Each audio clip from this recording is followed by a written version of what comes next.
तो इस एपिसोड में हम एस्ट्रोलॉजी, उसकी ओरिजिन, उसकी history, planets, horoscope, daily horoscopes, कुंडली, आपका प्लैनेट किस घर में बैठा है, अगर ये सारे टॉपिक्स वो टॉपिक्स हैं जिसके बारे में आप तहे दिल से जानना चाहते हैं तो ये एपिसोड आपके लिए है। क्योंकि आचार्य डिम्पल जी के साथ हम इन टॉपिक्स के बारे में बहुत डीप डाइव भी करने वाले हैं एंड इनका को रिलेशन बाकी एस्ट्रो साइंसेस के साथ क्या है वो भी जानने वाले हैं। सो देखते रहिए ये एपिसोड।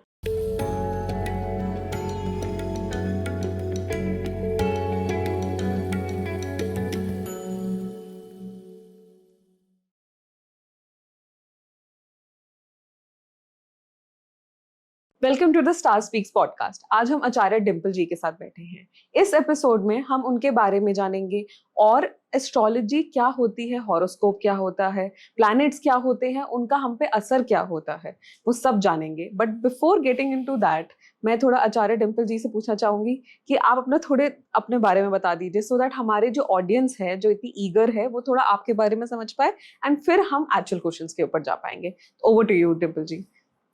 हाय, मैं हूँ आचार्य डिम्पल और मैं पिछले 10 सालों से एस्ट्रोलॉजी के कोर्सेज करवा रही हूँ, जैसे फेस रीडिंग, लाल किताब, वैदिक एस्ट्रोलॉजी, न्यूमरोलॉजी, टैरोट कार्ड। और इसमें से जो मेरा फेवरेट टॉपिक है लाल किताब। इसका रीजन ये है कि लाल किताब क्विक रिजल्ट देती है, इसकी रेमेडीज जो हैं फटाफट से काम करती हैं।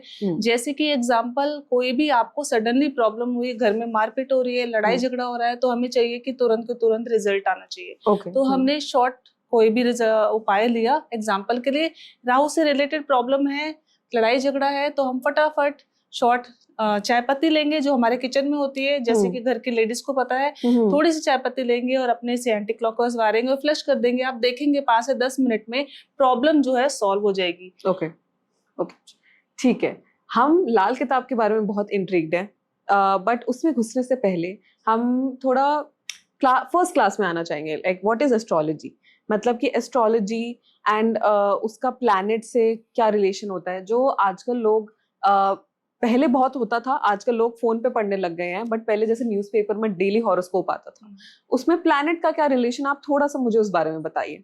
जी, जब किसी का भी बर्थ होता है तो उसे एक टाइम मिलता है फिक्स। आज किसी का डेट ऑफ बर्थ होता है, आज की डेट में, आज के समय में जो बर्थ हुआ उसकी एक पिक्चर क्लिक हो गई। वो पिक्चर आपकी लाइफ टाइम आपके साथ रूल करेगी। उसे बोलते हैं लग्न कुंडली। जो लाइफ में एक बार बनती है, एक बार जो टाइम ड्यूरेशन आपको मिलता है उसे लग्न कुंडली बोला जाता है, जिसके बारे में हम लाइफ टाइम तक प्रेडिक्शन करते हैं। और उसके बाद जो आपका बर्थ हुआ और आपको एक महादशा मिलती है। महादशा जैसे कि कुछ सालों में लाइफ में चेंजेस लेके आती है। जिस महादशा में आपका बर्थ होता है वो काफी समय तक, शुक्र की महादशा में किसी का बर्थ हुआ तो 20 सालों तक कम से कम वो महादशा आपके साथ है। और आपके ऊपर जिन राशियों में, प्लेसमेंट में, जिन हाउसेस में शुक्र बैठा होगा, वहां से रिलेटेड आपको रिजल्ट देगी। ओके, तो मुझे आपके पुराने आंसर से ये समझ में आया कि प्लैनेट्स का हमारी कुंडली पे, हमारे हॉरोस्कोप में काफी इन्वॉल्वमेंट है। तो जो राहु केतु लोग काफी बोलते हैं, तो ये जो हमारे 9 प्लैनेट्स उनमें से राहु केतु कौन सा है, या अगर आप मुझे और मेरे ऑडियंस को जरा बता पाएंगे तो बहुत हेल्प हो जाएगी प्लीज। हाँ जी, राहु केतु को हमेशा डरावना समझा जाता है। और इसको लेके मिथ है कि राहु की महादशा आई तो सबसे ज्यादा बुरा असर आएगा, केतु की महादशा आई तो सबसे ज्यादा बुरा असर आएगा। तो राहु केतु एक ही पर्सन थे जिसकी हमने गर्दन कटी, तो जो सिर है वो राहु बना और धड़ है वो केतु बना। तो बोला जाता है कि केतु के पास दिमाग नहीं है, उसके पास इंट्यूशन है, क्योंकि उसके पास धड़ है, वो तड़पता है, वो अपनी बातों को बस सुन सकता है, महसूस कर सकता है, वो दिमाग नहीं लगा सकता। ठीक है, लेकिन राहु के पास प्रॉपर माइंड है, वो शार्प माइंड है। राहु जो है वह खुफिया रूप से रिसर्च कर सकता है। जो राहु कर सकता है वो कोई और प्लेनेट बोला जाए तो नहीं कर सकता, क्योंकि माइंड जो हमारा क्लिक करता है वो राहु की सोच से चलता है। चाहे हम बोलते हैं कि बुद्धि है, बुद्ध है, दिमाग है, ठीक है, लेकिन जो आपके माइंड में रेज आती है ना, जो थिंकिंग आती है, वो राहु से रिलेटेड है। क्यों बोलते हैं कि कम उम्र में बच्चा अगर भटक जाए तो वो बाद में लाइफ टाइम उसका फेस खराब हो सकता है, और कम उम्र में समझ जाए तो अच्छा हो सकता है। उसके पीछे यही है कि एक एज होती है जो 1 से 6 साल शनि की होती है, उसके बाद राहु और केतु की एज लगती है। जिस उम्र में बच्चा अगर गलत डिसीजन ले लेता है, ना संभाला जाए 7 से 12 के बीच में, वो जो है मिसगाइड हो सकता है। द हॉरोस्कोप, उसका रिलेशन क्या है प्लैनेट से, एंड जो बहुत लोग डेली हॉरोस्कोप पढ़ते हैं उनसे डेली क्या प्रभाव रहता है लोगों पे, तो आप थोड़ा एक बार उसके बारे में बता दीजिए हमें। तो हमारे हाउस कुंडली में जो होते हैं 12 हाउसेस होते हैं और 9 प्लैनेट होते हैं। ओके। 12 हाउसेस में हमारी राशियां स्टेबल मतलब बैठी होती है, ठीक है। और प्लैनेट जो होते हैं वो कहीं भी बैठ सकते हैं, प्लेसमेंट कर सकते हैं, एक साथ भी हो सकते हैं सारे प्लैनेट, 5 प्लैनेट, 4 प्लैनेट, 2 प्लैनेट एक साथ भी हो सकते हैं, जिसे बोलते हैं युति करना। ओके। प्लैनेट का एक साथ बैठ जाना मतलब युति करना। जैसे किसी का गुरु और राहु एक साथ बैठ गया तो इसे वैदिक में बोला जाता है गुरु चंडाल योग। लेकिन लाल किताब में इसे गुरु और राहु के मिलने से एक और तीसरा प्लैनेट बनता है जिसे बोलते हैं मरकरी। ओके। जुपिटर और राहु के मिलने से मरकरी बनता है, ठीक है। तो इनका अलग अलग राशियों के जरिए और अलग अलग प्लैनेट्स कहाँ बैठे हैं, ये किसको देख रहे हैं, वैसा हमारी लाइफ में इम्पैक्ट आता है। Okay okay. तो मैम जो डेली हॉरोस्कोप होता है, अब जैसे पहले हम न्यूज़पेपर में पढ़ा करते थे, अब लोग उसको ऑनलाइन पढ़ने लग गए हैं कि आज का हॉरोस्कोप ये हो गया। जैसे हम अपने स्टार स्पीक्स पे भी एक्चुअली इंस्टाग्राम पे जैसे हम लोग रोज डालते हैं अपना हॉरोस्कोप, तो रोज फॉलो करना चाहिए, ये मुझे जानना है कि रोज, क्योंकि मैंने लोगों को ऑब्सेस होते हुए देखा है, मतलब बिल्कुल ही बुद्धि फिर यूज नहीं करते कि नहीं मेरे हॉरोस्कोप में ऐसा लिखा था तो मुझे ऐसे ही करना पड़ेगा। ये क्या कितने परसेंट सही होता है? आप अपनी राशि और लग्न को कोई भी जान सकता है, उसके मुताबिक अगर आप देखते हो ना आपके डेली हॉरोस्कोप, तब तो सटीक बैठेगी। लेकिन अगर आप रैंडमली न्यूज़पेपर पढ़ते हो या गूगल करते हो या आप जैसे भी देखते हो तो कुछ फायदा होने वाला नहीं है, डर और बैठ जाएगा। उसके बाद आपका पूरा दिन उसी माइंडसेट से जाने वाला है जो आपने माइंडसेट सोचा है। हाँ, तो आप अगर ये चाहते हो, कोई भी चाहता है, लाइक अपना आपको पता होना चाहिए आपकी राशि कौन सी है। जो आपका नाम है वो आपकी राशि है ही नहीं पहले, वो ऐसे ही है। किसी को भी रेनू बोला जा रहा है, मेरा नाम है डिम्पल, तो बहुत सारे ऐसे नाम के लोग हैं। तो किसी को भी आप अपना जानने के लिए आप कोई भी एप्लीकेशन प्ले स्टोर से, मैं किसी की प्रमोशन नहीं कर रही, कोई भी आप एप्लीकेशन डाउनलोड कर लो। लाइक मैं यूज करती हूँ, एस्ट्रोसेज कर लेती हूँ, ठीक है। एस्ट्रोसेज आपने डाउनलोड कर ली, उसमें ऑप्शन आता है कि आप अपना डिटेल फिल करो। आपने अपना नाम डाला, उसके बाद ऑप्शन आएगा डेट ऑफ बर्थ डाला, उसके बाद ऑप्शन आएगा आप अपना बर्थ ऑफ टाइम एग्जैक्ट डाला, प्लेसमेंट का ऑप्शन डाला आपने, देन क्लिक। तो आपने एप्लीकेशन में अपनी डिटेल फिल कर ली। उसके बाद आपको क्या करना है, आपका सबसे ऊपर लिखा आएगा लग्न। लग्न में जो राशियां बैठी हैं, किसी का 1 नंबर लिखा आता है, किसी का 10, किसी का 12, कोई भी रैंडम नंबर हो सकता है, वो हमारी राशि है, ठीक है। तो आपको क्या करना है, 1 नंबर राशि जैसे मेष हो गई, 2 नंबर की हमारी वृषभ राशि हो गई, तीसरी हमारी मिथुन और चौथी कर्क, ठीक है। ऐसे 12 राशियां होती हैं। जो भी राशि लिखी है वो आपका लग्न कुंडली है, लग्न बोलते हैं उसे, वो आपका लग्न है। मतलब आप उसके उस प्लैनेट के अधीन हो। जैसे जैसे वो प्लैनेट आपका ट्रांजिट करता है या जो उसका प्लैनेट का नेचर है वो आपका बिहेव होगा, वो आपका आपके बारे में डिटेल बताएगा। लेकिन उससे आपको आपकी राशि नहीं पता लगेगी, लग्न पता लगेगा, ठीक है। अब आप जानना चाहते हैं आपकी फिक्स राशि क्या है, ठीक है। तो चंद्रमा कुंडली में, मतलब आपने जो चार्ट ओपन करा, तो चंद्रमा जिस जगह प्लेसमेंट है ना, वो आपकी राशि है। सोचो वो 12 नंबर जहाँ लिखा है, कहीं पे भी हो सकता है, लग्न में ना होके 12 नंबर में अगर चंद्रमा लिखा है तो वो आपकी राशि है। तो मतलब आपकी राशि मीन राशि है। और किसी का 4 नंबर में ही चंद्रमा लिखा है तो आपकी राशि कर्क है। 1 नंबर राशि में लिखा है तो आपकी राशि मेष है। उसको अगर आप सुनते हैं तो आपको समझ में आएगा। अदरवाइज आप कोई भी नियम से राशि सुनते हैं तो आपको क्लियर नहीं हो। Got it. तो किसी को डेली देखनी चाहिए, आप ऐसे रेकमेंड करते हैं? नहीं, डेली राशि सुनना बिल्कुल भी जरूरी नहीं है। होता क्या है, डेली राशि बनती कैसे है, सबसे पहले तो हम ये जानते हैं डेली कैसे राशि बनती है। कोई भी प्लैनेट डेली मूव नहीं कर रहा है ना। शनि 2.5 साल में बदल रहे हैं, राहु 1.5 साल में बदल रहे हैं, ऐसे ही केतु। तो जब 2.5 और 1.5 साल का ट्रांजिट है, कम से कम मंथली ट्रांजिट है। सूर्य का ले तो एवरी संक्रांति को ट्रांजिट हो रहा है ना। तो सूर्य ट्रांजिट हो रहा है तो वो हमारी हेल्थ, वेल्थ और करियर को बता रहा है, ठीक है। अब डेली ट्रांजिट बनता कैसे है, डेली राशि बनती है तो जब हमारा मन, कभी कभी हमने देखा, कभी हम बहुत खुश होते हैं, आज मन करता है कि मम्मी ये बना दो, अचानक से मेरा कड़ी खाने का मन किया, अचानक से मेरा खीर खाने का मन किया, है ना। तो क्या हो रहा है, मन में बात आई। मन क्या है, चंद्रमा। मूड स्विंग्स क्या है, चंद्रमा। आज आपका इमोशंस बैलेंस हुआ, चंद्रमा ने किया। तो डेली राशि कैसे बनती है, जब चंद्रमा आपका 2.5 दिन बाद, सबका चंद्रमा 2.5 दिन बाद ट्रांजिट करता है। जब वो नीच राशि में आया 8 नंबर की, तो आपका यहाँ मूड स्विंग्स हो गया। और जब वो अच्छी राशि में आया वृषभ में, तो आपका मन क्या होगा, अच्छा हो जाएगा। तो या आपका लग्न से वो 8th हाउस में गया, 6 में गया, 12th में गया, तो आपके यहाँ खर्चे हो जाएंगे, मन परेशान रहेगा। ओके, ठीक है। अगर ट्रांजिट को देखना चाहते हो एक्यूरेट पिन पॉइंटेड, तो आप अपने लग्न चार्ट से चंद्रमा 6, 8, 12 में जब जब जाएगा आप परेशान रहोगे। राहु केतु से जब जब मिलेगा, शनि से मिलेगा, आप परेशान रहोगे। मूड स्विंग्स होगा, आपका सडन खर्चा होगा। तो आप तो बेसिकली कि डेली हॉरोस्कोप के झंझट में ना फंसे। हाँ, झंझट में ना फंसे, बिल्कुल भी ना अपना मन परेशान करें। ठीक है। हॉरोस्कोप के साथ साथ एक और चीजें, कुछ कुछ बातें जो बचपन में हम लोग सुना करते थे कि अरे ये तो मांगलिक है, इसको ये करना चाहिए। अब मुझे आप थोड़ा सा बता सकते हैं मांगलिक होता क्या है, और इसको इफ इट्स समथिंग बैड और गुड क्या है? और क्योंकि काफी लोग ना मिथ के एंगल में ये चला जाता है कहीं कहीं, ये मिथ है कि नहीं है, इससे एक्चुअली उतनी प्रॉब्लम्स होती हैं कि नहीं, थोड़ा सा उस बारे में बता दीजिए। ठीक है। मांगलिक दोष एक टॉपिक है वैदिक का। ओके, ठीक है। और लाल किताब में इसे मंगल हैप्पी, मंगल मतलब मंगलबद्ध और मंगल नेक के रूप से जाना जाता है। ठीक है। तो मांगलिक दोष सबके लिए खराब है, बिल्कुल भी ऐसा हो ही नहीं सकता। ठीक है। मंगल है क्या, मंगल के नेचर को जानते हैं। ठीक है। मंगल का मतलब सबसे पहले जब मंगल याद आ जाए तो क्या याद आएगा आपको? हनुमान जी। हाँ जी, हनुमान जी याद आएंगे। ठीक है।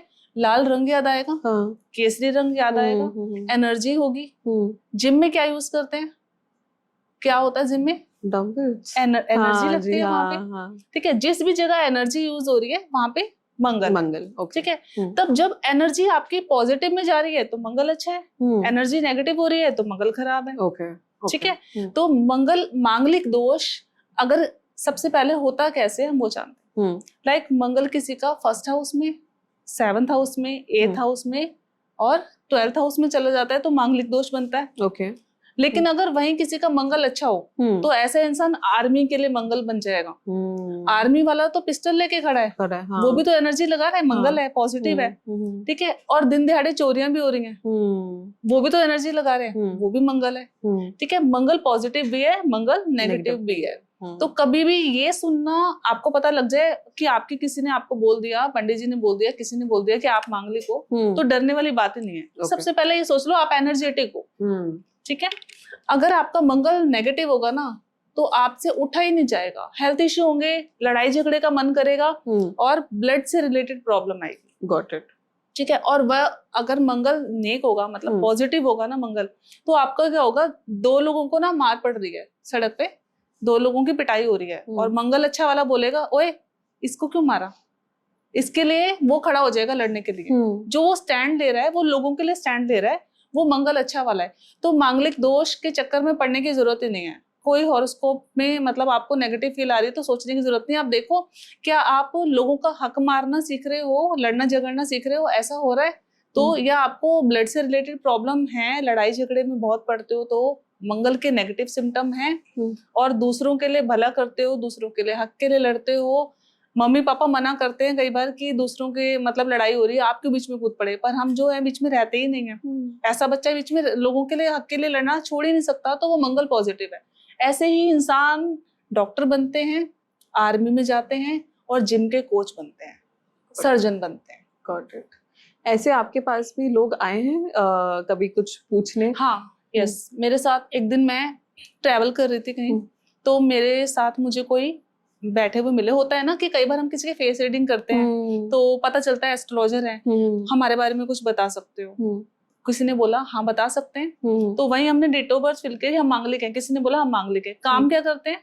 मेरा खुद का ब्रदर ही आर्मी में है। काम क्या करते हैं? अगर वो उनका वर्क पता चल जाए आप क्या करते हैं, वहीं से आपको जज हो जाएगा कि मंगल पॉजिटिव है या मंगल नेगेटिव जा रहा है। ठीक है।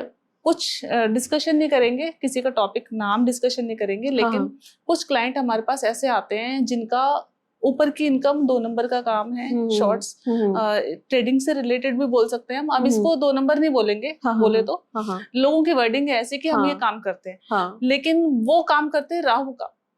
ठीक है। वहां पे आपको मंगल नेगेटिव रिजल्ट दे सकता है। ऐसे घरों में कई बार लड़ाइयां झगड़े, हेल्थ इश्यूज आते हैं। होता क्या है लाइफ में, जब हम किसी भी प्रोफेशन को चुनते हैं ना, वो प्लैनेट हमारा एक्टिवेट हो जाता है। और हमें अपना पॉजिटिव जो वो हमारे हॉरोस्कोप में है ना, हमारा लाइफ में वो उस तरीके से रिजल्ट देने लग जाता है। और साथ ही हम उसे कर्मास के जरिए उसको चेंज भी कर सकते हैं। सोचो किसी का जुपिटर एकदम खराब है, गुरु पीड़ित है कुंडली में, और वो काम जो है टीचिंग का करता है, तब जुपिटर आपको नेगेटिव नहीं देगा।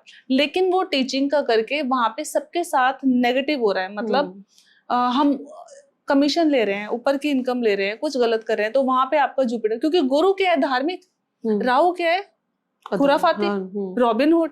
तो जब दोनों मर्ज होंगे कुछ तो गड़बड़ होगी। Okay, got it.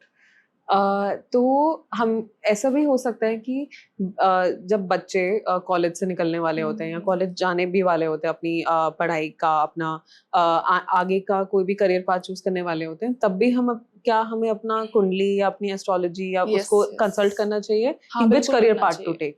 बिल्कुल। आज के टाइम में ना, लोग पहले होता था कि प्रॉब्लम आती थी तभी याद आते थे कि हॉरोस्कोप दिखाएं, पंडित जी के पास जाएं, यही होता था शायद। अभी सबको प्लान करने के लिए, यहाँ तक बेबी प्लान करने के लिए एस्ट्रोलॉजर याद आते हैं कि हमारा होता सर्जरी सिजेरियन हो रहा है सबका, तो लोग बोलते हैं कि हम पहले से ही जो है हमें पता हो हम अपने बच्चे का जिस समय में बर्थ हो रहा है वो फ्यूचर प्लान कैसे होने वाला है। ठीक है, कुछ तो ऊपर वाले के हाथ में है। अगर आप चाहो तो अपने प्री प्लान हर चीज को कर सकते हो। आपको पता है आपका चंद्रमा आज पीड़ित है, तो ये नहीं बोलूंगी कहीं जाना नहीं चाहिए, तो चंद्रमा की छोटी सी रेमेडी करके निकलो ना, दूध का पैकेट शिवलिंग पे डालो, रख के आओ। क्यों? क्योंकि सेकंड हाउस में जाके चंद्रमा उच्च हो जाते हैं। ओके, ठीक है। तो अगर करियर से रिलेटेड कुछ भी, या आप कुछ भी फ्यूचर प्लानिंग मकान की कर रहे हो, आप अपनी हॉरोस्कोप को इसमें दिखाते हो और वहां पे आपका कुछ नेगेटिव है तो आपको रेमेडीज सपोर्ट करेंगी, और पॉजिटिव है तो आप कर सकते हो। तो ये रेमेडीज यूजुअली जब कोई आपके पास कोई प्रॉब्लम लेकर आता है, तो आप रेमेडीज जब उनको सजेस्ट करते हैं तो उसका असर इमिडिएटली होता है? हाँ जी, ओके, बिल्कुल। 43 डेज में रेमेडीज वर्क करती हैं। 43 डेज में लोगों को रिजल्ट दिखने लगते हैं, लेकिन रेमेडीज वर्क 2 दिन में आपको असर अपना दे देती हैं। कुछ भी, जैसे हम कहीं जा रहे हैं, कोई प्लेनेट आपका हम बोलते हैं कि नेगेटिव आने वाला है, ट्रांजिट होने वाला है, किसी प्लेनेट का नेगेटिव आने वाला है, तो हम एग्जाम्पल के तौर पे हम बात करते हैं कि आज आपको मुंबई जाना है और आप यहाँ बैठे हो, तो अभी तो जाना है तो बाद में पैकिंग हो जाएगी, लेकिन आप आधे रास्ते पहुंच गए और आपको फील आने लग जाती है ना कि मैं मुंबई पहुंच गई, तो मुझे पता नहीं चाची मामी या जहां जा रही हूँ उनको फोन कर लूं, थोड़ा रास्ता बता दें, है ना। तो ऐसे ही प्लैनेट जब ट्रांजिट करके अपने किसी भी हाउस में जाने वाला होता है, तो आपको पहले से ही फील होने लग जाती है कि मैं ये काम कर लूं, इस काम को हमें कर लेना चाहिए, पॉजिटिव और नेगेटिव में, दोनों में। कई बार ऐसा मैंने देखा है कि मैं अपने क्लाइंट्स के साथ हम देखते हैं कि हमने बताया पिछले साल कि अगले साल आपके घर में ना वॉशरूम की शीट या वॉशरूम टूटेगा और उसके बाद आपके घर में कुछ न कुछ प्रॉब्लम आएगी। नहीं, हमारा तो ऐसा कुछ भी नहीं है, हम तो तोड़ने नहीं वाले, हम तो करने नहीं वाले, कोई ऐसा पेंडिंग काम नहीं है। और बाद में उसी टाइम में जो हमने टाइम पीरियड दिया, उसी टाइम में हमारे पास वो आए कि हमारा ब्लॉक हो गया था या वॉशरूम का हम टूट फूट हो गए थे, हमें मिस्त्री बुलाना पड़ा, प्लम्बर बुलाना पड़ा और सारा हमें करना। उसके बाद क्या हुआ, प्रॉब्लम आएगी, क्योंकि जब राहु ऐसी प्लेसमेंट में आया आपके, 4th हाउस में जब राहु आते हैं तो हम वॉशरूम तोड़वाते हैं, तो घर में कोई घटना दुर्घटना होती है। ओके, ठीक है। तो मुझे आपके कॉन्वर्जेशन से ये भी ध्यान में आया कि रेमेडीज अगर कोई किसी भी रीजन से, जैसे समझिए आपने 40 डेज की remedy the for example, and किसी ने बोला आपको आके कि मेरी तो 10 दिन में ही जो मुझे चाहिए था वो पूरा हो गया, उनको फिर भी 43 डेज को पूरा करनी चाहिए। उसका नेगेटिव इफेक्ट आ सकता है। उपाय को तोड़ना नहीं है। अगर आपका वो, अब हमने उपाय दिया कि चंद्रमा किसी का नेगेटिव है या सूर्य किसी का नेगेटिव है, तो हमने बोला कि भाई सूर्य की चीजों को मंदिर में प्लेस कर दो। कोई भी प्लेनेट हो खराब हो रहा है तो मंदिर में क्यों पहुंचाया जाता है, उसके पीछे एक लॉजिक है। आप कुछ भी काम करते हो, आप गुंडे हो, मवाली हो, या आप डॉक्टर हो, इंजीनियर हो, कुछ भी काम करते हो, मंदिर में तो भगवान के आगे हाथ जुड़ेंगे ही ना, वहां पे तो आप मांगोगे ही ना कि भगवान मुझे माफ कर दो, दिल तो जानता है। तो इसी तरीके से प्लेनेट जब हमें हमारे हॉरोस्कोप में हिट करता है, नेगेटिव रिजल्ट या देता है, तो हम क्या करते हैं, नेगेटिव वाले प्लेनेट की चीजों को मंदिर में प्लेस करते हैं कि उसका प्लेनेट का असर जो है वो भगवान के पास जाए। ठीक है, तो प्लेनेट भी वहां जाके शांत हो जाते हैं। तो आपका जैसे ही आप रेमेडी करेंगे तो आपको 2-4 दिन में असर पॉजिटिव आना ही आना है, लेकिन आप अपना उपाय छोड़ दोगे फिर वहीं के वहीं। समझ गए। सो जब हम एस्ट्रोलॉजी की बात करते हैं एंड देन हम जब लाल किताब तक आते हैं या हम न्यूमरोलॉजी तक आते हैं, आप थोड़ा सा, इससे पहले हम दूसरे टॉपिक पे जाएं, आप थोड़ा हमारे ऑडियंस को ये भी बता सकते हैं कि लाल किताब या न्यूमरोलॉजी या आप जैसे वैदिक एस्ट्रोलॉजी की भी बात कर रहे थे, इनमें डिफरेंस क्या है या फिर इनमें कुछ सिमिलैरिटी है कि नहीं? क्या ये सब लोग ही प्लैनेट्स की सुनते हैं at the end of the day, या फिर सबका अपना अलग अलग जरिया है? थोड़ा सा इस बारे में बात कर लेते हैं। ठीक है, वैदिक एस्ट्रोलॉजी महादशा पे चलती है, ठीक है, प्लैनेट के ट्रांजिट पे चलती है और आपका राशियों पे चलती है, इसी पे वर्क करती है। इसी से हम जो है डिटेल फ्यूचर की बताते हैं कि महादशा बदली। वैदिक एस्ट्रोलॉजी भी बहुत अच्छी प्रेडिक्शन करती है, नो डाउट, ठीक है, मैं खुद भी करती हूँ वैदिक एस्ट्रोलॉजी, टीचिंग भी करती हूँ इसकी, तो मैं इस पे ट्रस्ट करती हूँ। लेकिन इसका और बोलते हैं ना कि फास्ट वर्जन क्या है, फटाफट बता दो कि क्या होने वाला है, वो है लाल किताब। ओके, इसीलिए वो मेरा जो फेवरेट टॉपिक है। और आजकल के लोगों को फास्ट रेमेडीज ही चाहिए। यस, तो लाल किताब और वैदिक में क्या डिफरेंट है? लाल किताब राशियों के बेस पे नहीं चलती, वो काल पुरुष की कुंडली मानती है। ओके, तो काल पुरुष की कुंडली क्या है? लग्न में जैसे हमने वैदिक में बताया था कि राशि प्लेस्ड है, यहाँ पे एक नंबर ही है। ओके, कोई भी राशि आपको मिल जाए लग्न में, आप हाउस नंबर 1 ही बोलोगे फर्स्ट हाउस को, सेकंड को हाउस नंबर 2 और थर्ड को हाउस नंबर 3, ऐसे ही 12th हाउस को कवर करोगे, ठीक है। इसमें प्लैनेट बैठेंगे और प्लैनेट की दृष्टियां होंगी, इसमें ट्रांजिट नहीं होगा, इसमें वर्षफल होगा।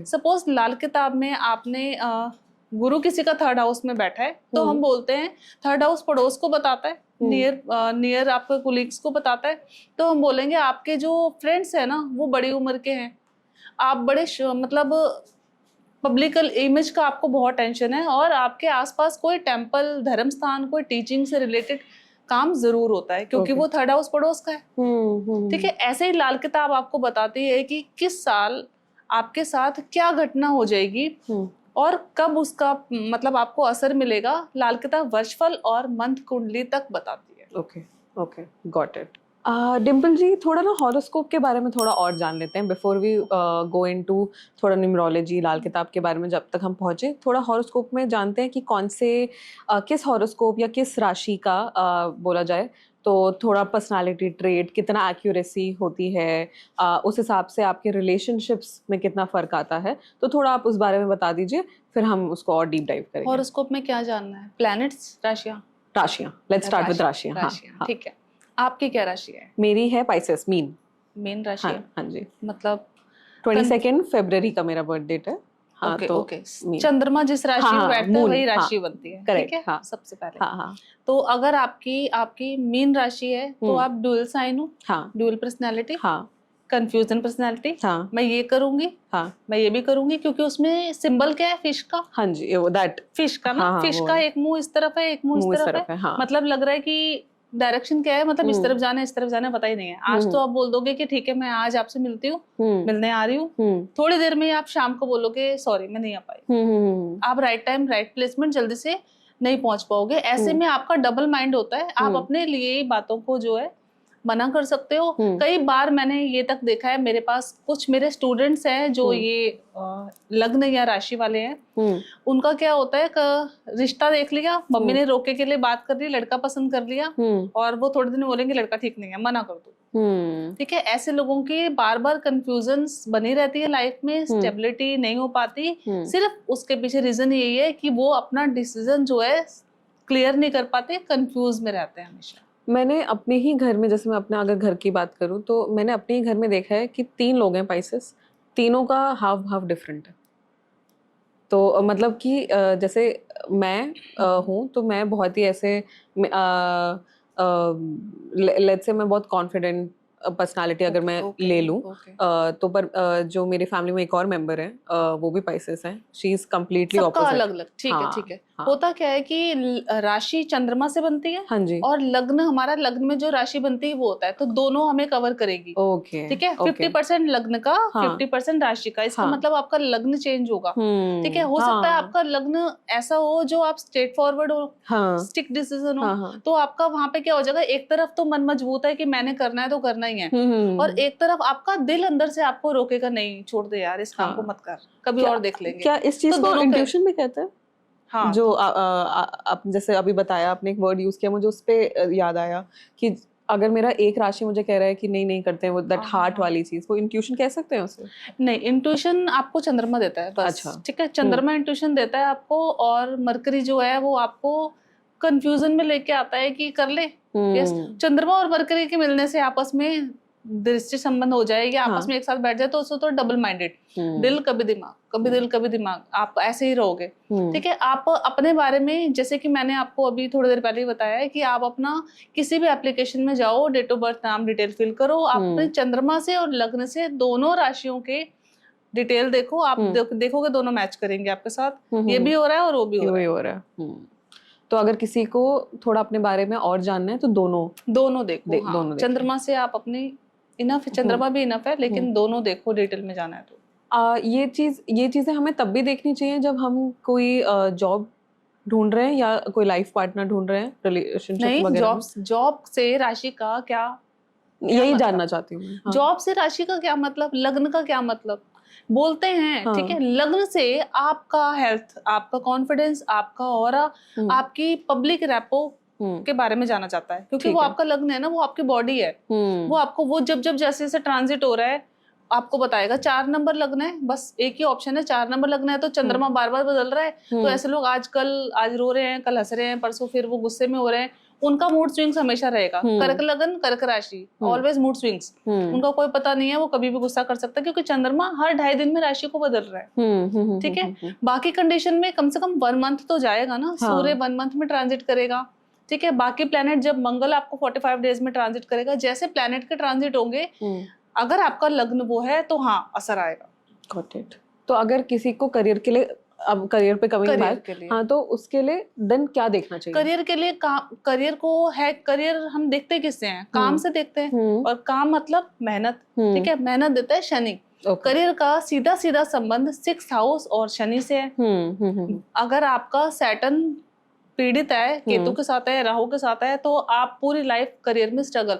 मैंने शनि राहु और शनि केतु के लोगों के करियर में देखा है, स्टेबिलिटी आती ही नहीं है। अच्छा। या तो वो कोडिंग के काम में चले जाएं, ठीक है, वकील बन जाए, नहीं तो वो बार बार जो है लाइफ में जॉब छूटी, आज भी छूटी, कल भी छूटी, जॉब नहीं स्टेबल होगी उनकी। अगर जॉब देखनी है तो शनि से देखो, बिजनेस देखना है तो बुध से देखो, और आपको सीधा सटीक मिलेगा। रिलेशन देखना है तो शुक्र से देखो, लग्जरी देखना है शुक्र से देखो, लव रिलेशन देखना है, आपके पार्टनर से कैसे संबंध रहेंगे, 7th हाउस से देखो, शादी का हाउस देखोगे तो 7th हाउस देखो, और अगर अफेयर से रिलेटेड, पार्टनर से रिलेटेड, मूड स्विंग से रिलेटेड कुछ देखना है तो शुक्र से देखो।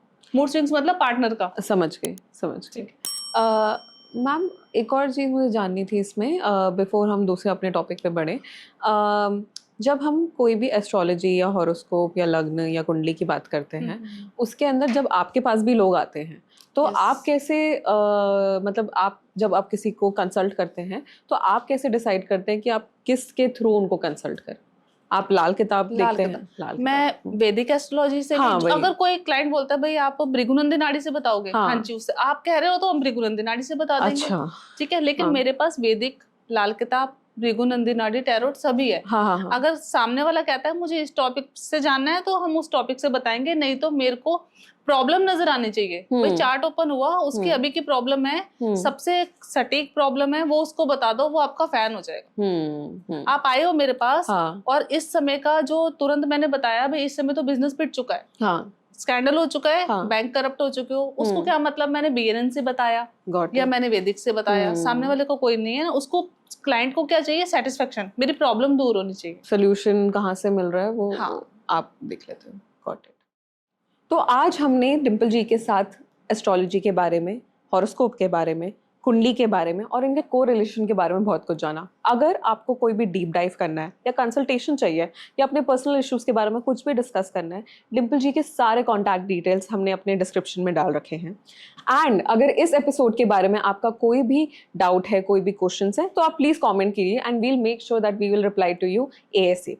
So this was the Star Speaks podcast. I will see you in the next episode, and till then stay tuned. Thank you, Dimple ji.